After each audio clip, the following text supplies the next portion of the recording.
ಅವರ ಹೆಸರಲ್ಲಿ ಸಾಕಷ್ಟು ಕೆಲಸಗಳು ಆಗಿದಾವೆ. ಆ ಕೆಲಸಗಳು ಆಗ್ಬೇಕು ಅಂತಂದ್ರೆ ಅದು ನಾವು ಮಾಡಿದ್ದಲ್ಲ. ಅವರಿಗೆ ತೋಟ, ಉದ್ಯಾನವನ, ಇದನ್ನ ಗಿಡಗಳು, ಹೂಗಳು ನೋಡಬೇಕು ಅಂತಂದ್ರೆ ಹಸಿರು ಎಲ್ಲಾ ಕಡೆ ಇರಬೇಕು ಅನ್ನೋದು ತುಂಬಾ ತುಂಬಾ. ಇದರ ಜೊತೆಗೆ ಕೆಲವು ವಿಷಯಗಳು, ಈಗ ನಮ್ಮ ಕೃಷ್ಣ ಇದ್ದಾನೆ, ಅಲ್ಲೇ ಇದ್ದ ಎಲ್ಲಾ ವಿಚಾರಗಳು ಮಾತಾಡ್ತಾ ಇದ್ವಿ. ಎಲ್ಲಾ ಅಂದ್ರೆ ಎಲ್ಲಾ ತರದ ವಿಚಾರಗಳು ಮಾತಾಡ್ತಾ ಇದ್ವಿ. ಎಷ್ಟೋ ಬಾರಿ ತಾಯಿ ತರಾನು ಇದ್ರು. ಸಿನಿಮಾದಲ್ಲಿ ಇಲ್ದೇ ಇರತಕ್ಕಂತಹ ವ್ಯಕ್ತಿಗೆ ಯಾವ ರೀತಿಯಲ್ಲಿ ಇರುತ್ತೋ ಆ ತರದ್ ನನಗೆ ಇರ್ಲಿಲ್ಲ. ಅಲ್ಲಿ ಚಂದನ್ ಅವ್ರಿಗೆ ಅನ್ನಿಸ್ತು ನಾನು ಸೂಕ್ತವಾದ ವ್ಯಕ್ತಿ ಅಂತ. ಆಗ ಅವರು ಅದನ್ನ ನಾನು ಭಾರ ಅಂತ ಅನ್ಕೊಳತ್ತು. ನನ್ನ ಹೆಮ್ಮೆ, ನನ್ನ ಅಭಿಮಾನ, ಅದು ನನ್ನ ಗರಿ, ಅದು ನನ್ನ ಶ್ರೀರಕ್ಷೆ, ನನ್ನ ಪ್ರಭಾವದಲ್ಲಿರುವಂತಹ ವಿಷ್ಣು ಸರ್ ಮನೆಯಲ್ಲಿದ್ವಿ. ಬಹಳ ವರ್ಷಗಳ ನಂತರ ಈ ಮನೆ, ಹಳೆ ಮನೆ ಇದ್ದಂತಹ ಸಂದರ್ಭದಲ್ಲಿ ಈಗ ಭವ್ಯವಾದಂತಹ ಒಂದು ಹೊಸ ವಿನ್ಯಾಸದ ಒಂದು ಮನೆ ಎತ್ತಿದೆ. ಸೊ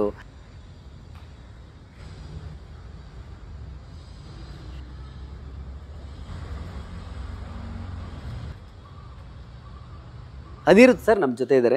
ವಿಶೇಷ ಅಂದರೆ 15ನೇ ಪುಣ್ಯ ಸ್ಮರಣೆ ವಿಷ್ಣು ಸರ್ದು. ಈ ಸಂದರ್ಭದಲ್ಲಿ ಒಂದು ವಿಷ್ಣು ಸರ್ ಅವರ ನೆನಪಿನ ಸರಣಿಯನ್ನು ನಮ್ಮ ಡೈಲಿ ಮಾಧ್ಯಮದಲ್ಲಿ ಮಾಡ್ತಾ ಇದ್ದೀವಿ ಸರ್. ಸೊ ಬಹಳ ಸಂತೋಷ ನೀವು ನಮ್ಮ ಜೊತೆ ಇರೋದು. Thank you so much. Thanks for joining us.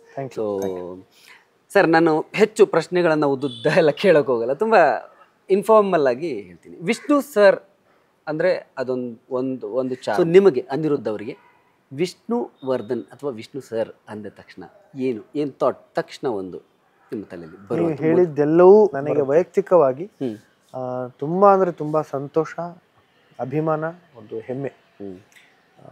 ಯಾಕಂತಂದ್ರೆ ನನಗೆ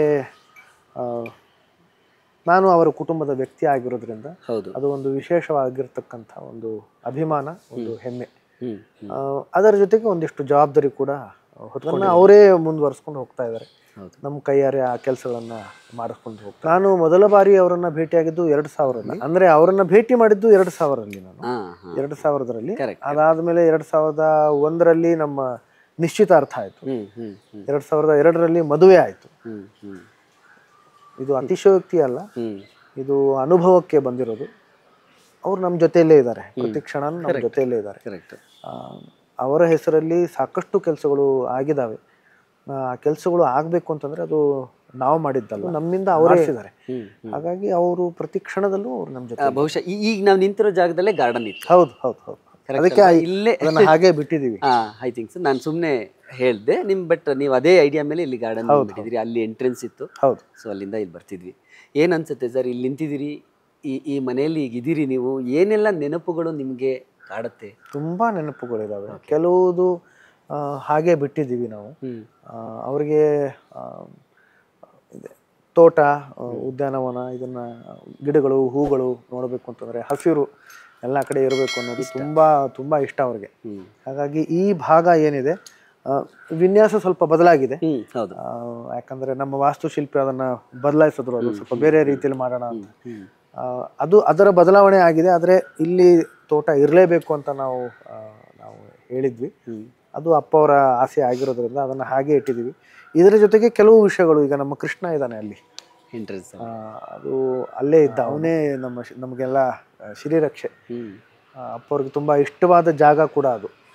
ಹಾಗಾಗಿ ಕೆಲವುದನ್ನ ಹಾಗೆ ಇಟ್ಕೊಂಡಿದೀವಿ ಅವರ ನೆನಪಿಗೆ. ಹೌದು ಹೌದು ಸರ್. ವಿಷ್ಣು ಸರ್ ಸಾಕಷ್ಟು ಕನಸುಗಳನ್ನ ಕಂಡಿದ್ರು, ಬೇರೆ ಬೇರೆ ವಿಚಾರ. ವಿಷ್ಣು ಸರ್ದು ಯಾವ್ದಾದ್ರು ಒಂದು ಫುಲ್ಫಿಲ್ ಆಗದೆ ಇರೋವಂಥದ್ದು, ಎಸ್ ನಾನು ಇದನ್ನು ಮಾಡಬೇಕು ಅನ್ನುವಂಥದ್ದು ಏನಾದ್ರು ಒಂದು? ಕೆಲವೊಂದು ಸಿನಿಮಾಗಳು ಮಾಡಬೇಕು ಅಂತ ಆಸೆ ಪಟ್ಟಿದ್ರು ಅವರು. ನನ್ನ ಜೊತೆಲೆ ಒಂದು ಸಿನಿಮಾ ಮಾಡಬೇಕು ಅಂತ ಆಸೆ ಪಟ್ಟಿದ್ರು, ಅದು ಆಗ್ಲಿಲ್ಲ. ಹೀಗೆ ಅಥವಾ ಜ್ಯೇಷ್ಠನ ಜೊತೆಯಲ್ಲಿ ಒಂದು ಸಿನಿಮಾ ಮಾಡಬೇಕು ಅಂತ ಅನ್ಕೊಂಡಿದ್ರು, ಜ್ಯೇಷ್ಠ ಚಿಕ್ಕವನಿರ್ಬೇಕಾದ್ರೇನೆ. ಅದು ಆಗ್ಲಿಲ್ಲ. ಈ ತರದ್ದು ಕೆಲವು ವಿಷಯಗಳು. ಅದರ ಜೊತೆಗೆ ನನಗೆ ಅನ್ಸೋದು ಏನು, ನನಗೆ ಜೊತೆಯಲ್ಲಿ ನನಗೆ ಸಿಕ್ಕಿರ್ತಕ್ಕಂಥ ಯಶಸ್ಸು ಅಥವಾ ನನಗೆ ಒಂದಿಷ್ಟು ಪ್ರಶಸ್ತಿಗಳು ಬಂದವು, ನನ್ನ ಹೆಸರಲ್ಲಿ ಒಂದಿಷ್ಟು ದಾಖಲೆಗಳಾದವು, ರಾಷ್ಟ್ರೀಯ ಪ್ರಶಸ್ತಿ ಬಂತು ನನಗೆ. ಕರೆಕ್ಟ್. ಇದೆಲ್ಲವೂ ಅವರು ನೋಡಿದಿದ್ರೆ, ಸ್ವತಃ ನೋಡಿದಿದ್ರೆ, ಅವ್ರು ನೋಡಿರ್ತಾರೆ, ಅವರ ಆಶೀರ್ವಾದದಿಂದಾನೇ ಇದೆಲ್ಲ. ಆದ್ರೆ ಅವರು ನೋಡ್ತಿರೋದು, ನಾವು ನಮಗದು ಕಾಣಿಸಿದಿದ್ರೆ ನಾವು ತುಂಬಾ ಸಂತೋಷ ಪಟ್ಟಿರೋದು. ಅವರು ತುಂಬಾ ನಿಜಕ್ಕೂ ಅವ್ರಿಗೆ ತುಂಬಾ ಆಸೆ ಇತ್ತು, ಅದು ಕನಸು ಇತ್ತು ಅದು. ಎರಡನೇದಾಗಿ ನನ್ನ ಮಕ್ಕಳ ದೃಷ್ಟಿಯಲ್ಲಿ ನೋಡಕ್ ಹೋದ್ರೆ, ಈಗ ಮಕ್ಕಳು ಬೆಳೆದಿದ್ದಾರೆ, ಅವರಿಗೆ ಅವರ ಸಹವಾಸ ಜಾಸ್ತಿ ಸಿಕ್ಕಿಲ್ಲ, ತುಂಬಾ ಕಡಿಮೆ ಸಿಕ್ಕಿದೆ. ಅವರಿಗೆ ವಿಷ್ಣುವರ್ಧನ್ ಅವರು ಏನು ಅನ್ನೋದು ಗೊತ್ತಾಗಿಲ್ಲ ಅವರಿಗೆ, ಅವರು ಇರಬೇಕಾದ್ರೆ. ಅಥವಾ ಅಪ್ಪ ಅವ್ರಿಗೂ ಕೂಡ ಮಕ್ಕಳು ದೊಡ್ಡವರಾಗಿದ್ದಾರೆ ಆಗೋದನ್ನ, ಅದನ್ನು ಆ ಒಂದು ಬೆಳವಣಿಗೆ ಅವರು ನೋಡೇ ಇಲ್ಲ. ಓಕೆ. ಅದು ನನಗೆ ತುಂಬ ಅದು ವೈಯಕ್ತಿಕವಾಗಿ ತುಂಬ ಸಂಕಟ ಆಗುತ್ತೆ. ಅವರು ನೋಡಬೇಕಾಗಿತ್ತು, ಅವರು ಅನುಭವಿಸ್ಬೇಕಾಗಿತ್ತು. ಏನು ವಿಚಾರಗಳನ್ನು ವಿಷ್ಣು ಸರ್ ನಿಮ್ಮ ಜೊತೆ ಮಾತಾಡ್ತಿದ್ರು? ನಾವು ಎಲ್ಲ ವಿಚಾರಗಳು ಮಾತಾಡ್ತಾ ಇದ್ವಿ. ಎಲ್ಲ ಅಂದರೆ ಎಲ್ಲ ಥರದ ವಿಚಾರಗಳು ಮಾತಾಡ್ತಾ ಇದ್ವಿ. ನಾನು ಎಷ್ಟೋ ಸತಿ ಹೇಳಿದ್ದೀನಿ, ಅದು ಅತಿಶಯೋಕ್ತಿ ಅನ್ನಿಸ್ಬಾರ್ದು, ಆದರೆ ಎಷ್ಟೋ ಸತಿ ಹೇಳಿದ್ದೀನಿ, ನನಗೆ ಚಿತ್ರರಂಗದಲ್ಲಿ ನನಗೆ ತುಂಬ ಒಳ್ಳೆಯ ಸ್ನೇಹಿತರು ಯಾರು ಅಂತಂದರೆ ಅವರೇನೆ. ನನಗೆ ನನ್ನ ಮತ್ತು ಅವರ ಮಧ್ಯ ವಯಸ್ಸಿನ, ಅಂತಸ್ತಿನ, ಅನುಭವದ ಸಾಕಷ್ಟು ವ್ಯತ್ಯಾಸ ಇದ್ದರೂ ಕೂಡ ಅವರು ನನ್ನ ಜೊತೆಯಲ್ಲಿ ನನ್ನ ವಯಸ್ಸು ಎಷ್ಟಿದೆ ಆ ವಯಸ್ಸಿಗೆ ಇಳಿದು ನನ್ನ ಜೊತೆಯಲ್ಲಿ ಮಾತಾಡ್ತಾಯಿದ್ರು, ಹರಟೆ ಹೊಡಿತಾಯಿದ್ರು. ಹಾಗಾಗಿ ಆಮೇಲೆ ಜೊತೆಗೆ ನನ್ನ ಗುರುಗಳು ಆಗಿದ್ದರು, ನನ್ನ ತಂದೆ ಥರನೂ ಇದ್ದರು, ಎಷ್ಟೋ ಬಾರಿ ತಾಯಿ ಥರನೂ ಇದ್ದರು ಅವರು. ಅಂದರೆ ಆ ಒಂದು ಮಮತೆ, ಆ ತಾಯಿ ಗುಣ ಕೂಡ ಅವರಲ್ಲಿ. ಒಂದು 8 ವರ್ಷದ ನಮ್ಮ ಸಹವಾಸ. ಆದರೆ ಆ 8 ವರ್ಷಗಳು ತುಂಬ ಅದ್ಭುತವಾಗಿರ್ತಕ್ಕಂಥ ವರ್ಷಗಳು. ಸರ್ ಕೊನೆ ಹಂತದಲ್ಲಿ ತುಂಬ ಸ್ಪಿರಿಚುವಲ್ ಇದಕ್ಕೆ ಹೋಗಿದ್ರು, ಅಂದರೆ ಹೆಚ್ಚು ಅಂದರೆ ಮಾತಾಡ್ತಿದ್ದಿದ್ದು ಕಡಿಮೆ. ನಿಮ್ಮ ಜೊತೆಯಲ್ಲಿ ನೀವು ಅವ್ರನ್ನ ಫಸ್ಟ್ ಭೇಟಿಯಾದ್ರಿ, ಅದಾದ ನಂತರ ಅವ್ರ ಕುಟುಂಬಕ್ಕೆ ಬಂದ್ರಿ. ಆರಂಭಿಕ ಹಂತದಲ್ಲಿ ಹೇಗಿತ್ತು ಅವರ ಮಾತುಕತೆಗಳು ನಿಮ್ಮ ಜೊತೆ? ಚೆನ್ನಾಗೇ ಇತ್ತು. ನಾನು ಒಬ್ಬ ಕಲಾವಿದ ಆಗಿದ್ದರಿಂದ ನನಗೆ ಆ ಥರದ ಒಂದು ಭಾವನೆ ಇರಲಿಲ್ಲ ನನಗೆ. ಅಂದರೆ ಒಬ್ಬ ದೊಡ್ಡ ಸ್ಟಾರ್ನ ನೋಡಿದಾಗ ಒಬ್ಬ ಸಾಮಾನ್ಯ ವ್ಯಕ್ತಿ ಅಂದರೆ ಸಾಮಾನ್ಯ ವ್ಯಕ್ತಿ ಆ ರೀತಿಯಲ್ಲಿ ಸಾಮಾನ್ಯ ಹೇಳ್ತಾ ಇಲ್ಲ, ಸಿನಿಮಾದಲ್ಲಿ ಇಲ್ಲದೆ ಇರತಕ್ಕಂಥ ವ್ಯಕ್ತಿಗೆ ಯಾವ ರೀತಿಯಲ್ಲಿ ಇರುತ್ತೋ ಆ ಥರದ್ದು ನನಗೆ ಇರಲಿಲ್ಲ.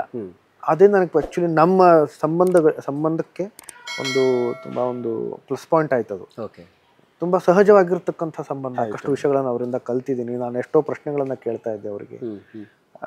ಅದು ಯಾಕಂತಂದರೆ ತುಂಬ ಒಂದು ಸಹಜವಾಗಿರ್ತಕ್ಕಂಥ ನಮ್ಮ ಸಂಬಂಧ ಆಯಿತು. ಮದುವೆ ವಿಚಾರ ಅವ್ರ ಮುಂದೆ ಪ್ರಸ್ತಾಪ ಆದಾಗ ಫಸ್ಟ್ ರಿಯಾಕ್ಷನ್ ಏನಿತ್ತು ವಿಷ್ಣು ಸರ್ದು ಅಂತ? ಇಲ್ಲ, ಅವರಿಂದ ಬಂತು ನನಗೆ. ಅವರಿಂದ ನಿಮಗೆ? ನನಗೆಲ್ಲಿ ಧೈರ್ಯ ಅಷ್ಟು. ಕೀರ್ತಿ ಮೇಡಮ್ ಅವರಲ್ಲ, ಚಂದನ ಅವ್ರು ಹೇಳಿದ್ರು, ಅಂದ್ರೆ ಕೀರ್ತಿ ಅವ್ರ ಅಕ್ಕ. ಅವ್ರು ಸೂಚಿಸಿದ್ರು ಅದನ್ನ. ಅವ್ರು ನಮ್ಮ ನಾಟಕ ನೋಡಿದ್ರು. ಅವ್ರ ಅಣ್ಣ ಅಂದ್ರೆ ರವಿ ಅಂಕಲ್ ಅಂತ ಅಪ್ಪ ಅವ್ರ ಅಣ್ಣ, ಅವ್ರು ನಿರ್ದೇಶನ ಮಾಡಿರ್ತಕ್ಕಂಥ ನಾಟಕ. ಇವರೇ ಪ್ರೊಡ್ಯೂಸ್ ಮಾಡಿದ್ರು ಅದನ್ನ, ಆದ್ರೆ ನಿರ್ಮಾಣ ಮಾಡಿದ್ರು ಅದನ್ನ. ನಾಟಕ ನೋಡೋದಕ್ಕೆ ಬಂದಿದ್ರು. ಆಗ ನನ್ನ ಮೊದಲ ಬಾರಿ ಹಯವದನ ಅಂತ. Hayavadana famous, very famous. So ಆ ನಾಟಕ ನೋಡೋಕೆ ಬಂದಿದ್ರು. ಇಂಗ್ಲೀಷಲ್ಲಿ ಮಾಡಿದ್ವಿ ನಾವು. ಆ ನಾಟಕ ನೋಡಿ ನನ್ನನ್ನು ತುಂಬಾ ಹೊಗಳಿದ್ರು ಅದನ್ನ. ಚಂದನ ಅವರು ನನ್ನ ಹೆಸರು ಸೂಚಿಸಿದ್ರು, ಚೆನ್ನಾಗಿರ್ತಾರೆ ನಮ್ಮ ಕೀರ್ತಿ ಅವ್ರಿಗೆ ಅಂತ. ಒಂದ್ಸಲ ಅಲ್ಲ ಆಯ್ತು, ಇನ್ನೊಂದ್ಸತಿ ಇನ್ನೊಂದು ಮದುವೆಗೆ ಭೇಟಿ, ಅಲ್ಲಿ ಚಂದನ ಅವ್ರಿಗೆ ಅನ್ನಿಸ್ತು ನಾನು ಸೂಕ್ತವಾದ ವ್ಯಕ್ತಿ ಅಂತ. ಆಗ ಅವರು ವಿಷ್ಣು ಸರ್ ಬರೋದಕ್ಕಿಂತ ಮೊದಲಿನ ನಿಮ್ಮ ಸಿನಿ ಜರ್ನಿ ಅಥವಾ ನಿಮ್ಮ ಬದುಕು, ವಿಷ್ಣು ಸರ್ ಬಂದ ನಂತರ ನಿಮ್ಮ ಲೈಫು ಎಷ್ಟು ತುಂಬ ಬದಲಾವಣೆ ಆಗಿದೆ ನನ್ನಲ್ಲಿ. ಒಂದು ನಮ್ಮ ಕೀರ್ತಿಯವರಿಂದಾನೇ ನನಗೆ ಸಾಕಷ್ಟು ನನ್ನಲ್ಲಿ ಬದಲಾವಣೆ ಆಗಿದೆ. ಯಾಕಂತಂದ್ರೆ ಸ್ವಭಾವದ ದೃಷ್ಟಿಯಲ್ಲೂ ಆಗಿರಬಹುದು, ಸಾಕಷ್ಟು ಕಲ್ತಿದ್ದೀನಿ ನಾನು ಅವರಿಂದ. ಎರಡನೇದಾಗಿ ನನ್ನ ಬಟ್ಟೆ ದೃಷ್ಟಿಯಲ್ಲೂ ಕೂಡ ಆಗಿರ್ಬೋದು, ನನ್ನ ವಸ್ತ್ರ ವಿನ್ಯಾಸ ಅವರೇ ಮಾಡ್ತಾರೆ. ಸಿನಿಮಾದಲ್ಲೂ ಆಗಿರ್ಬೋದು, ನಿಜ ಜೀವನದಲ್ಲೂ. ವೈಚಾರಿಕವಾಗಿ ಕೂಡ ಅವ್ರ ಜೊತೆಯಲ್ಲಿ ಚರ್ಚೆ ಮಾಡಿ, ಯಾಕಂದ್ರೆ ದೊಡ್ಡ ಇಬ್ರು ಮಹಾನ್ ಕಲಾವಿದರು ಇಬ್ರು, ಭಾರತೀಯಮ್ಮ ಅವರು ಅಪ್ಪ ಅವರು. ಹಾಗಾಗಿ ಅವರಿಂದ ನಾನು ಸಿನಿಮಾ ಬಗ್ಗೆನೂ ಸಾಕಷ್ಟು ಕಲ್ತಿದ್ದೀನಿ, ನಿಜ ಜೀವನದ ಬಗ್ಗೆ ಸಾಕಷ್ಟು. ವಿಷ್ಣು ಸರ್ ಅವರದ್ದು ಒಂದು ಇಮೇಜ್ ನಿಮ್ಮ ಹಿಂದೆ ಇವತ್ತಿಗೂ ಅನಿರುದ್ಧ್ ಅಂದ ತಕ್ಷಣ ಗುರುತಿಸೋದು ವಿಷ್ಣು ಸರ್ದು ಒಂದು ಆ ಇಮೇಜ್ ಇಟ್ಕೊಂಡೆ ನಿಮ್ಮನ್ನು ಗುರುತಿಸ್ತೀವಿ. ಎಷ್ಟು ದೊಡ್ಡ ಜವಾಬ್ದಾರಿ ನಿಮ್ಮ ಹೆಗಲ ಮೇಲಿದೆ ಅಂತ ಈಗ ಅನ್ಸುತ್ತೆ? ಅಂದ್ರೆ ಅದನ್ನ ನಾನು ಭಾರ ಅಂತ ಅನ್ಕೊಳ್ಳಲ್ಲ. ಅದು ನಾನು ಆಗ್ಲೇ ಹೇಳಿದಾಗೆ ಅದು ನನ್ನ ಹೆಮ್ಮೆ, ನನ್ನ ಅಭಿಮಾನ, ನನ್ನ ಗರಿ ಅದು. ಓಕೆ. ನನ್ನ ಶ್ರೀರಕ್ಷೆ, ನನ್ನ ಪ್ರಭಾವಳಿ. ಒಂದಿಷ್ಟು ಕೆಲಸಗಳು ಆಗಬೇಕು, ಅದು ನಾನು ಮಾಡ್ತಾ ಇದ್ದೀನಿ. ಆದ್ರೆ ಅದನ್ನ ಭಾರ ಅಂತ ಹೊತ್ಕೊಂಡು ಮಾಡಿದ್ರೆ ಅದು ಭಾರಾನೇ ಅನ್ಸುತ್ತೆ, ಭಾರ ಅಂತ ಅನ್ಕೋಬಾರ್ದು. ವಿಷ್ಣು ಸರ್ ತುಂಬಾ ಅನಿರೀಕ್ಷಿತವಾಗಿ ಅವ್ರದ್ದು ನಿರ್ಗಮನ. ಆ ಸಂದರ್ಭ ನೀವು ಈ ಕುಟುಂಬದಲ್ಲಿ ಹೇಗಿತ್ತು? ಅವ್ರ ರಾಶಿನೂ ಅದೇನ, ನನ್ನ ರಾಶಿನೂ ಅದೇನೆ, ಇಬ್ಬರು ರಾಶಿನೂ ಅದೇ ಸೇಮ್. ನಮಗೆ ತೀರಾ ಜಾಸ್ತಿ ದುಃಖ ನೋಡೋಕ್ಕಾಗಲ್ಲ. ಅನುಭವಿಸೋದು ಅಂದ್ರೆ ಅನುಭವಿಸೋದು ಬಿಟ್ಟಾಕಿ ಅದು ಕೇಳೋಕ್ಕೂ ಆಗಲ್ಲ. ಈಗ ಯಾರಾದರೂ ಆಸ್ಪತ್ರೆಯಲ್ಲಿದ್ದಾರೆ, ನಾನು ಕೇಳೋದೇ ಇಲ್ಲ ಅದನ್ನು. ದಯವಿಟ್ಟು ನನಗೆ ಹೇಳಲೇಬೇಡಿ ಅಂತಂತೀನಿ. ಅವ್ರಿಗೇನೋ ಒಂದು ಸಮಸ್ಯೆ, ದಯವಿಟ್ಟು ನನಗೆ ಹೇಳಲೇಬೇಡಿ ಅಂತಂತೀನಿ. ಅವ್ರಿಗೆ ಒಳ್ಳೇದಾಗಲಿ ಅಂತ ಆಶಿಸ್ತೀನಿ. ಏನಾದರೂ ಮನೆಯಿಂದ ಏನಾದರೂ ಆಗಬೇಕು ಅಂತಂದರೆ ಅದು ದೇವರು ಮಾಡಿಸ್ತಾನೆ. ಆದರೆ ನಾನು ಜಾಸ್ತಿ ಅದನ್ನು ಕೇಳೋಕ್ಕೆ ಹೋಗಲ್ಲ, ಯಾಕಂದ್ರೆ ನನಗೆ ಆ ಶಕ್ತಿ ಇಲ್ಲ. ನಮ್ಮ ಮನೇಲೆಲ್ಲ ಬೈತಾರೆ, ಕೇಳಿ ಕೇಳಿ ಕೇಳಿ ನೀವು ಅಂತ. ನನಗೆ ಕೇಳೋಕ್ಕೆ ಆಗಲ್ಲ. ನನಗೇ ಒಂದಿಷ್ಟು ಸರ್ಜರಿಗಳೇ ಆಗಿದೆ. ಇಲ್ಲಿ ಸರ್ಜರಿ, ಈಗ ಬರೋ ತಿಂಗಳು ಇಲ್ಲಿ ಸರ್ಜರಿ ಇದೆ ನನಗೆ. ಇದೆ ಆದರೆ ನಾನು ಕೇಳೋಕ್ಕಾಗಲ್ಲ. ಅಂಥದ್ರಲ್ಲಿ ಈ ಸಾವು ಅನ್ನೋದಿದೆಯಲ್ಲ, ನನಗದು ಅರಗಿಸ್ಕೊಳ್ಳೋಕ್ಕೆ ಆಗಲ್ಲ. ನನಗೆ ಓಕೆ. ತೀರಾ ಕಷ್ಟ, ಬರ್ದಾಡ್ಬಿಟ್ಟಿದ್ದೀನಿ ನಾನು ಇದರಿಂದ ಒಂದು ಹಂತಕ್ಕೆ ಬರಬೇಕು ಅಂತ. ರಾತ್ರಿ ಹತ್ತಿದ್ದೀನಿ. ನನಗೆ ತುಂಬ ಕಷ್ಟ ನನಗೆ.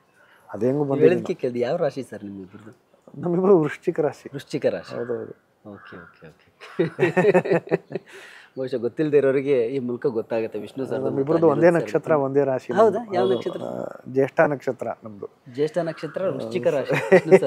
Okay, interesting. ಹಾಗೆ ನಮ್ಮಿಬ್ಬರದ್ದು ಸ್ವಭಾವ ತುಂಬಾ ಒಂದೇ ತರ ಇದೆ. ಎಷ್ಟೋ ಕಡೆ ಎಮೋಷನಲ್, ತುಂಬಾ ಎಮೋಷನಲ್. ಸಮಸ್ತ ಕನ್ನಡಿಗರಿಗೂ ನಮಸ್ಕಾರ.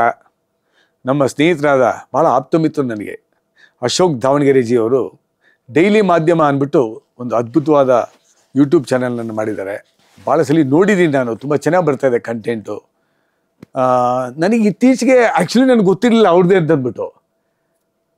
ಇವಾಗ UI ಪಿಕ್ಚರ್ಗೆ ಸರ್ ಒಂದು ಇಂಟರ್ವ್ಯೂ ಬೇಕು ಅಂದಾಗ ಇವಾಗ ಗೊತ್ತಾಯಿತು, ಡೈಲಿ ಮಾಧ್ಯಮ ನಮ್ಮ ಅಶೋಕ್ ಜಿ ಅವ್ರದ್ದೇ ಅಂತ ಅಂದ್ಬಿಟ್ಟು.